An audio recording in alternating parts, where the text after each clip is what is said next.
Otep à tous, bien-aimés frères et sœurs. Les terreaux de Paul Kagame sont revenus à Bukavu. Question. Pourquoi hier ils ont quitté et aujourd'hui ils reviennent? Réponse. C'est parce que j'ai lu une équation d'un frère que j'aime bien d'ailleurs, que j'écoute beaucoup, le frère Mubenga, qui vit au Texas, aux États-Unis. Enfin, il a cheval parfois au Congo, ainsi de suite, en RDC. Il est de la RDC. Et lui, il a mis une équation, une très très bonne équation.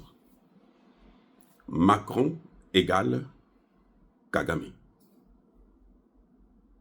Ah oui. C'est l'équation. Macron égale Kagame. Donc, si Macron égale Kagame, ça veut dire que Macron égale, si Macron égale Kagame, et que Kagame égale le M23, cela veut dire que Macron aussi égale le M23. Donc, dans l'équation, maintenant, il faut comprendre que le M23, ce n'est pas seulement les terreaux de Kagame, mais c'est aussi Emmanuel Macron qui est là, avec ses hommes. Vous voyez? C'est pour ça que, en fait, en réalité, ceux qui donnent le renseignement et l'information, ce sont surtout les Français et les Belges. Et Vladimir Poutine vient de le dire à Tshisekedi. Que ceux qui aident, ceux qui facilitent Kagame à prendre les territoires, c'est parce que ils ont le renseignement français et belge. Mais avant, c'était les Israéliens. Je ne sais pas si les Israéliens ont lâché un peu, mais bon, en tout cas, les Français et les Belges sont aussi impliqués. Alors, qu'est-ce qui s'est passé? Hier, les soldats de Macron, les terreaux de Macron, M23, ont reçu le message de Macron de libérer la ville de Bukavu. C'est Macron qui a libéré la ville de Bukavu. Vous avez entendu Macron hier déclarer « Je veux prendre des sanctions si cette semaine ce problème n'est pas résolu ». En fait, Macron en échange attendait que Tshisekedi puisse lui donner les terres là. Vous voyez, ça dit que Macron veut maintenant prendre lui aussi l'Est. La France veut s'accaparer de l'Est de la RDC. Donc, dans l'équation, il n'y a plus M23, Kagame et contre Tshisekedi, mais il y a M23, Kagame et Macron. Macron s'est investi personnellement au nom de la France. Il a décidé qu'il faut qu'on fasse ce que lui, il veut, qu'on lui donne l'Est de la RDC. Macron veut ça. Il veut que toutes les matières de la RDC, l'Est de la RDC, puissent lui appartenir.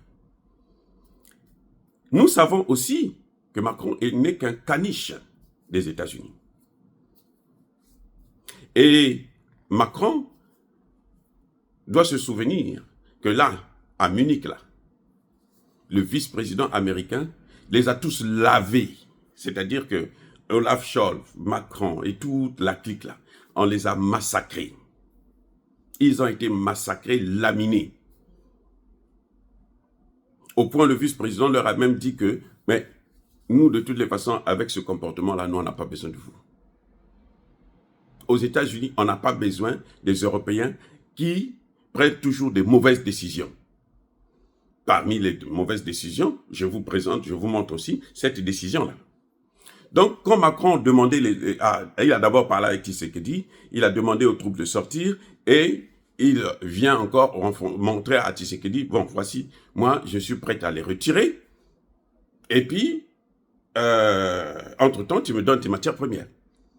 Ça, c'est pour moi maintenant. Voilà ce qui est en train de se passer actuellement à Bukavu, à l'est de la RDC. Le problème de l'est, en ce moment, c'est Emmanuel Macron. Mais le problème, c'est que Emmanuel Macron, il le fait en ce moment seul, avec la Belgique. Mais s'il réussit, ce sera pour toute l'Europe et les États-Unis. C'est comme ça qu'il fonctionne. C'est-à-dire que Macron, comme il est le plus idiot, hein, le plus imbécile, c'est un vaurien, un nulard. Oui.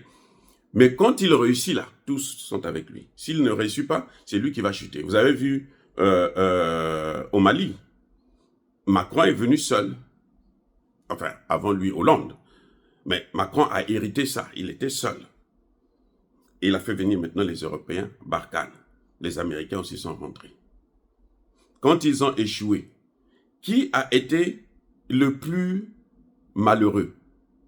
Qui a été le plus humilié? Emmanuel Macron. C'est ce qui va se passer en RDC. Ça prendra le temps que ça prendra. Il y aura peut-être encore plus de morts. C'est dommage de le dire, mais au final, ce ne sera pas la même chose. Donc, il y a eu un jeu là. Comme il revenait, parce qu'à Bukavu, il n'y a pas de combat. C'est la prise, hein, naturellement. Il n'y a pas de combat. Quand ils sont venus, il n'y avait rien. Quand ils sont repartis, aussi, les autres aussi se sont retirés. La même chose. Vous vous retirez, les autres rentrent, tranquillement. Parce qu'entre-temps, il y a des négociations. Macron veut maintenant prendre l'Est pour lui. Comme ça, après, il va se partager ça avec les autres Occidentaux, comme il avait fait pour les anciennes colonies françaises. C'est comme ça. Macron, aujourd'hui, la France avait pris, c'était toutes ces colonies françaises-là. Ça lui appartenait, hein, le CFA, ça lui appartenait. Après, le CFA est allé où? Le CFA est rentré dans l'euro. On demande Tshisekedi, le problème c'est que Tshisekedi vient encore de refuser de négocier avec Kagame, avec le M23. Alors que c'est ce que Macron voulait. Ce que je dois vous rappeler encore une fois de plus. Monsieur Tshisekedi a raison de ne pas négocier avec le M23. Je soutiens fermement cette thèse. Pourquoi je soutiens cette thèse? Ce n'est pas parce que la négociation, c'est pas bon. La négociation, c'est bon. Mais ce que la négociation dont ils veulent, là, la négociation qu'ils demandent, c'est que le M23, on doit prendre tous les responsables du M23 et puis les intégrer dans l'armée. C'est-à-dire qu'on va prendre les Rwandais, les intégrer dans l'armée, d'autres dans l'administration. On doit même leur donner les postes de ministre. Ils veulent que la RDC change de gouvernement et puis on nomme un ministre, le premier ministre soit de Tshisekedi, c'est-à-dire du gouvernement régulier, et 5 premiers ministres, parmi lesquels 2 premiers ministres du M23, c'est-à-dire un Rwandais, et puis Corneille Nangaa. C'est ce que Tshisekedi ne veut pas, et c'est ce que moi je ne veux pas non plus. Je suis à 100% d'accord sur cette thèse. Là où je me démarque avec Tshisekedi, c'est que quand la viande devient dure, il faut prendre le couteau. Tshisekedi, je ne sais pas s'il a conscience que cette guerre, c'est une guerre de l'OTAN contre la RDC. Et la RDC seule ne peut pas faire face à l'OTAN. Et la RDC ne peut pas faire face à l'OTAN avec l'OTAN. Je ne sais pas si vous me comprenez. Parce que derrière Kagame, Kagame c'est l'arbre qui cache la forêt. Derrière Kagame, vous avez tout l'OTAN.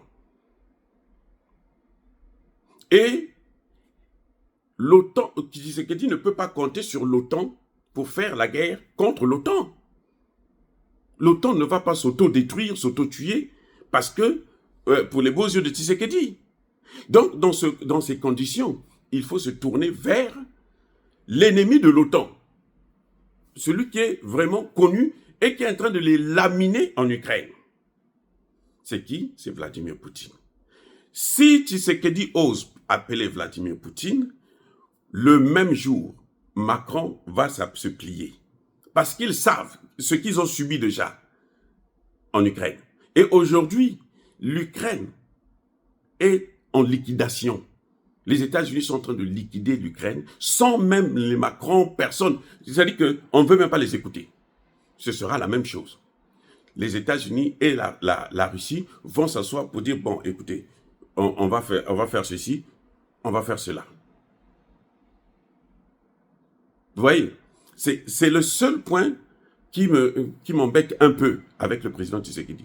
Mais sinon, négocier avec le M23,